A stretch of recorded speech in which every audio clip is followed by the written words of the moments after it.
Hi friends, నేను మీ హిమబిందు. ఈరోజు నేను పుత్తూరులోని సిద్ధార్థ కాలేజ్కి అయితే చిన్న వర్క్ ఉండి అయితే వచ్చాను. అక్కడ నుంచి దగ్గరలో చలమేశ్వర కోన ఉందంటే చూడ్డానికి అయితే వచ్చానండి. కాలేజ్ నుంచి 8 కిలోమీటర్స్ డిస్టెన్స్లో అయితే ఉంది. ఎవరెవరు వచ్చామనుకుంటున్నారా? నేను, మా పాప, మా తమ్ముడు, నెక్స్ట్ వచ్చి రిటైర్డ్ ఎస్ఐ సుధాకర్ రాజు అంకుల్తో కలిసి వచ్చాను ఇక్కడికి. మీరే చూద్దురు రండి టెంపుల్ విశేషాలు. ఒకవేళ ఇప్పటివరకు కూడా చుట్టుపక్కల వాళ్ళు ఎవరైనా చూడకపోయి ఉంటే ఈ టెంపుల్ని కనుక మా వీడియో చూసి ఫాలో అయ్యి వచ్చేసేయండి. నేను మీ హిమబిందు. ఇప్పుడు ఎక్కడున్నాను అనుకుంటున్నారా? నేనైతే ఒక చిన్న వర్క్ ఉండి పుత్తూరులో ఉన్నటువంటి సిద్ధార్థ కాలేజ్కి అయితే వచ్చానండి. ఆ సిద్ధార్థ కాలేజ్లో వర్క్ చూసుకున్నాను. అక్కడి నుంచి ఇది చలమేశ్వర కోన, సుమారు ఒక 8 కిలోమీటర్స్ అయితే బైక్లో మేము వచ్చాము. 8 కిలోమీటర్స్ వచ్చినాకైతే ఇక్కడ చలమేశ్వర కోన అనే టెంపుల్ అయితే ఉంది. ఈ టెంపుల్ గురించి అయితే నేను ఎవరెవరు వచ్చారనుకుంటున్నారా? మా బ్రదరు, మా అంకుల్, ముగ్గురం కలిసి వచ్చాం. ఈ అంకుల్ ఇక్కడ హిస్టరీ బాగా చెప్తారు టెంపుల్ గురించి. మా అంకుల్ని అడిగి ఇక్కడ విషయం ఏందో కనుక్కుందాం. అంకుల్ కోనేరు గురించి చెప్తారా మాకు డీటెయిల్డ్గా? ఇది ఒక చిన్న చలం ఉండేది ఇక్కడ. పశువులన్నీ నీళ్లు తాగేది పోయేది అట్లా ఉండింది. తర్వాత దాన్ని కోనేరుగా తయారు చేసి కోనేరు కన్స్ట్రక్ట్ చేసి ఈ నీళ్ళే దేవుడికి అభిషేకానికి మోటార్ పెట్టి కొడుతున్నాం. గుడి కట్టాము. గుడిలో చలమేశ్వరుని ప్రతిష్ఠించి అంబికా సమేత చలమేశ్వర స్వామి ఆయనకు పేరు. అంటే ఈ కోనేరులో వాటర్ అభిషేకానికి కూడా వెళ్తాయా? తర్వాత ఈ గుడి ఈ చుట్టుపక్కల 7 గ్రామాల వాళ్ళు శివరాత్రికి వస్తారు. ఇది ఒక కళ్యాణ మండపం కట్టాము. ఇది కళ్యాణ మండపం అంటండి. ఇది కళ్యాణ మండపం. ఇక్కడ పెళ్ళిళ్ళు కూడా జరుగుతుంటాయి అంకుల్? పెళ్ళిళ్ళు కూడా జరుగుతాయి. కరోనా పీరియడ్లో 32 పెళ్ళిళ్ళు జరిగాయి. పెళ్ళిళ్ళు కూడా జరుగుతాయి. కరోనా పీరియడ్ లో కూడా ఇక్కడ పెళ్ళిళ్ళు, కరోనా పీరియడ్ లో 34 పెళ్ళిళ్ళు జరిగాయి. అదోనండి, కరోనా పీరియడ్ లో కూడా ఇక్కడ 34 కళ్యాణాలు అయితే జరిగాయంట. ప్లేస్ మాత్రం చాలా పీస్ఫుల్ గా ఉంది. సిద్ధార్థ కాలేజ్ నుంచి, పుత్తూరు సిద్ధార్థ కాలేజ్ నుంచి సుమారు 8 కిలోమీటర్స్ వచ్చినాకైతే ఈ చలమేశ్వర కోన, చిన్నప్ప నాయుడు కండ్రిగ అనే విలేజ్ నుండి పైన, చిన్నప్ప నాయుడు కండ్రిగ అనే విలేజ్ నుంచి కొంచెం పైకి వస్తే చుట్టూ కొండల మధ్యలో చలమేశ్వర కోన అని అయితే ఈ టెంపుల్ అయితే ఉంది. అదండి, ఇక్కడ కరోనా పీరియడ్ లో కూడా పెళ్ళిళ్ళు జరిగాయంట. ఇంకేంటి అంకుల్ ఇక్కడ స్పెషల్? ఇక్కడ ఏమంటే ఈ చుట్టుపక్కల 7 గ్రామాల వాళ్ళు శివరాత్రికి ఫెస్టివల్ జరుగుతుంది. జనవరి 1 ఇంపార్టెంట్ డేస్లో ఫెస్టివల్స్ జరుగుతాయి. సుమారు ఎన్ని సంవత్సరాల నుంచి ఉంది అంకుల్ ఇక్కడ టెంపుల్? ఇది వచ్చి 10 ఇయర్స్ అయితే. 10 ఇయర్స్. అంతకుముందు లేదు. అంతకుముందు ఊరికే ఫోటో పెట్టుకొని ఇక్కడ మొక్కుని పోయేవాళ్ళు ఈశ్వరుణ్ణి శివరాత్రికి. తర్వాత అంకుల్ మీకు ఈ టెంపుల్కి ఏంది రిలేషన్? నాకు, నేను ఇక్కడ కుంభాభిషేకం అని చెప్తే నేను పుత్తూరులో పనిచేసేటప్పుడు ఒకసారి వచ్చాను. అంటే మీరు ఇక్కడ జాబ్ చేస్తున్నప్పుడు కుంభాభిషేకం అంటే ఇక్కడికి వచ్చి అలా ఈ గుడికి మీరు అడిక్ట్ అయిపోయారు చలమేశ్వరానికి. డొనేషన్ చందా రాద్దాం అనుకున్నా. ఆ పూజారి నాకు చందా వద్దండి, మీ పేరు ఉండేట్టుగా ఏదన్నా దేవుడికి చేసేయండి అని. ఏం చేయమంటారు అన్నాను. ఒక ఇది చేయించండి చలమేశ్వరునికి వెనకాల. ఏం చేపించారు అంకుల్ టెంపుల్కి? అంకుల్కి ఏదో అంటే డొనేషన్ ఇవ్వమంటే ఏదో చేపించారంట, అదేందో చూద్దాం. టెంపుల్కి మకర తోరణం. అదండి, టెంపుల్కి మకర తోరణం చేయించారంట అంకుల్, చూద్దాం రండి. అంటే ఆ బ్యాక్ సైడ్ ఉన్నదాన్ని మకర తోరణం అంటారు. కొంచెం జూమ్ చేసి చూపించు. ఆ బ్యాక్ సైడ్ ఉన్నదాన్ని మకర తోరణం అంటారు. అంటే కొంచెం ముందుకెళ్ళు. మకర తోరణం అంటే ఈ గోల్డెన్ కలర్ లో ఉంది కదా శివలింగం పైన, దాన్ని మకర తోరణం అంటారంట. అంకుల్ని ఏదైనా డొనేషన్ ఇవ్వమంటే రాజు అంకుల్ ఆ మకర తోరణం అయితే చేయించి ఇచ్చారంట. తర్వాత ఇక్కడ డంకా డమరకం ఆటోమేటిక్. ఇదండి, ఇది కూడా అంకుల్ వాళ్ళేనంట. ఆటోమేటిక్ డంకా డమరుకం అంకుల్ వాళ్ళ, రాజు అంకుల్ వాళ్ళ సన్ అంటే వాళ్ళ అబ్బాయి ఇది డొనేట్ చేశారంట. అట్లా అందరూ ఒక్కొక్కరు డొనేట్ చేసి ఈ టెంపుల్ డెవలప్ చేస్తారు. లెఫ్ట్ సైడ్ వినాయకుడు, రైట్ సైడ్ కుమారస్వామి, ఆడ అమ్మవారు.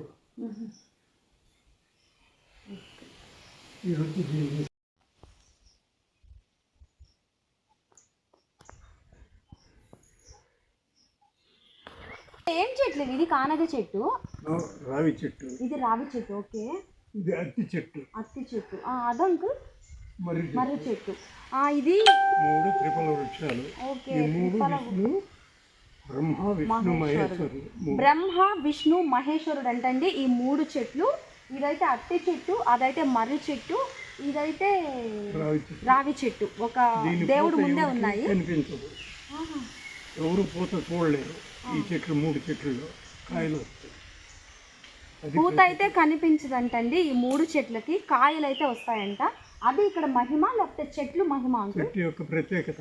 ఈ చెట్టు యొక్క ప్రత్యేకత అంటండి ఈ 3 చెట్లు. 3 చెట్లు పువ్వు లేకుండా కాయ వస్తుంది. పువ్వు లేకుండానే కాయ వస్తుందా? అంటే ప్రతి చెట్టుకి పువ్వులు వస్తాయి, పువ్వు నుండి కాయ వస్తుంది. బట్ ఈ 3 చెట్లకు మాత్రం పువ్వు లేకుండానే కాయలు వస్తాయంట. అది ఈ చెట్ల యొక్క ప్రత్యేకత. బ్రహ్మ విష్ణు మహేశ్వరుడు చలమేశ్వర కోనలో ఒకే దగ్గర. బిల్వపత్ర చెట్టు అంటే దీన్ని మారేడు చెట్టు అని కూడా అంటారు. మారేడు చెట్టే కదా అంకుల్? మారేడు చెట్టు ప్రతి శివాలయంలో ముఖ్యంగా ఉండేదండి. శివయ్యకైతే బిల్వదళం అంటే చాలా ఇష్టం, ప్రాముఖ్యత కూడా. అందుకని ప్రతి ఒక్క శివాలయంలో బిల్వదళం చెట్టు అయితే ఉంటుంది. ఈ చలమేశ్వర కోనలో కూడా ఉందండి. అసలు క్లైమేట్ చూసుకున్నట్లయితే చాలా పీస్ఫుల్గా ఉంది. మీరు ఎవరైనా విజిట్ చేయాలనుకుంటే పుత్తూరుకి వచ్చేసి సిద్ధార్థ కాలేజ్ దగ్గరికి వచ్చేసి అక్కడ నుంచి ఒక 8 కిలోమీటర్స్ కానీ ఇక్కడికి వచ్చారంటే మీరు నడవాల్సిన అవసరం కూడా లేదు. డైరెక్ట్గా బైక్స్లోనే టెంపుల్ దగ్గరికి స్ట్రైట్గా వచ్చేసేయచ్చు. కార్ అయినా బైక్ అయినా ఎనీ వెహికల్ మీరు స్ట్రైట్గా ఇక్కడికే వచ్చేయచ్చు. చాలా పీస్ఫుల్గా ఉంది, మీకు బోర్ కూడా కొట్టదు. వే అయితే సూపర్గా ఉంది, అస్సలు బోర్ కొట్టదండి. ఈ వేలో ఎంతసేపు అయినా ఇక్కడ స్పెండ్ చేయాలని అనిపిస్తుంది. చాలా అంటే చాలా పీస్ఫుల్గా ఉంది. మీకు ఎవరికైనా ప్రశాంతంగా ఉండాలి, ప్రశాంతమైన గాలి, ప్రశాంతమైన వాతావరణం కావాలి, ప్రశాంతమైన ఒక ఏమనొచ్చు అంకుల్,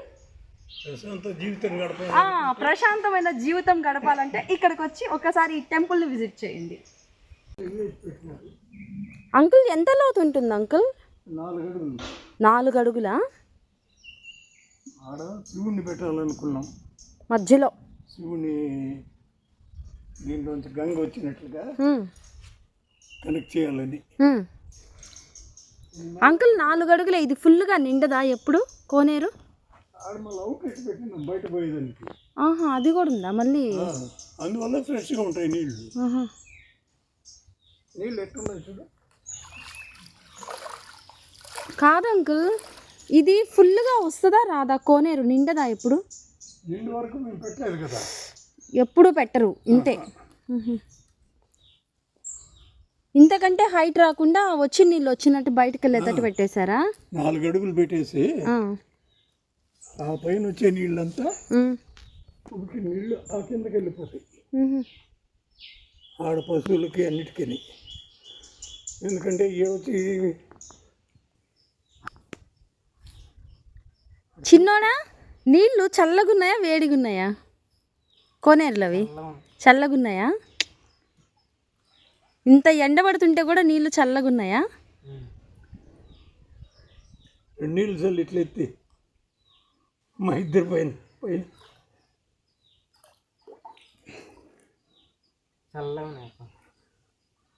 చల్లగా ఉన్నాయంటండి వాటర్ అయితే. మా తమ్ముడు చెప్తున్నాడు ఇంత ఎండగా కాస్తుంటే కూడా ఇక్కడ కోనేరులో వాటర్ అయితే చల్లగా ఉన్నాయంట. నెక్స్ట్ వచ్చి క్లీన్గా కూడా ఉన్నాయి, గ్రీనిష్గా కూడా ఉన్నాయి వాటర్. చేపలు ఉన్నాయి. అమ్మో చేపలు కూడా ఉన్నాయా? ఉంటేనే కదా మురికి తినేది, క్లీన్గా ఉండేది. ఓకే, అంటే చేపలు ఉంటే వాటరు ప్యూరిఫై చేస్తాయి. ఇప్పుడైతే మనము ఆర్ఓ సిస్టమ్లు అవి ఇవి పెట్టుకుంటున్నాం. మామూలుగా అయితే మురికంతా క్లీన్ చేయడానికి చేపలు యూజ్ చేస్తారా? భగవంతుడు పెట్టింది. అంకుల్ చేపలు పెద్ద అవ్వవా దీంట్లో? పట్టుకొని వెళ్ళిపోతారు, తింటారా అంకుల్? అమ్మో, ఏనాదోళ్ళు ఉండరు. ఎండాకాలం వచ్చిందంటే వాళ్ళకి అదే పని. రే చేప పట్టరా ఒకటి చూద్దాం. దొరకదు అంకుల్. సుమారు ఈ మర్రి చెట్టుకి ఎంత ఉంటుంది అంకుల్ ఏజ్? 200-300 ఏళ్ళ పైన. అమ్మో, మీరు చూసిన ఈ మర్రి చెట్టుకి అయితే 200 years అబోవ్ ఏజ్ ఉంటుందండి. 300 అబోవ్ ఉంటుంది. 300 అబోవ్ అంటండి. ఈ మర్రి చెట్టుకి మీరు కూడా చూడండి ఒకసారి. ఇదండి, ఈ మర్రి చెట్టుకి అయితే 300 ఈజీగా 300 అబోవ్ ఏజ్ అయితే ఉంటుందంట. మా తమ్ముడైతే ఏకంగా మరిమాను ఊడలు పట్టుకొని ఉయ్యాలు ఊగేస్తున్నాడండి. నాకు కూడా అలా ఊగాలనిపిస్తుంది, కానీ ఇప్పుడైతే నేను చాలా వెయిట్ గెయిన్ అయ్యాను కదా, నేను కానీ అలా ఊగానంటే ఊడలు కూడా తెగి పడిపోతామని నాకైతే భయం వేస్తుంది. నెక్స్ట్ టైం ఈసారి స్లిమ్ అయ్యి అప్పుడు ట్రై చేస్తాను. ఇప్పటికైతే వాడు ఊగుతుంటే చూసి ఎంజాయ్ నేను చేయాల్సిందే. ఇద్దండి, అంకుల్ కూడా ఊగుతున్నారు. అంకుల్ మీరు కూడా చిన్న పిల్లాడు అయిపోయారు, ఉయ్యాలు ఊగుతున్నారు.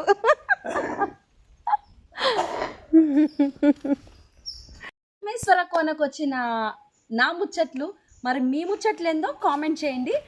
వీడియో నచ్చినట్టయితే లైక్ చేయండి, షేర్ చేయండి, నా ఛానల్ని సబ్స్క్రైబ్ చేసుకోండి.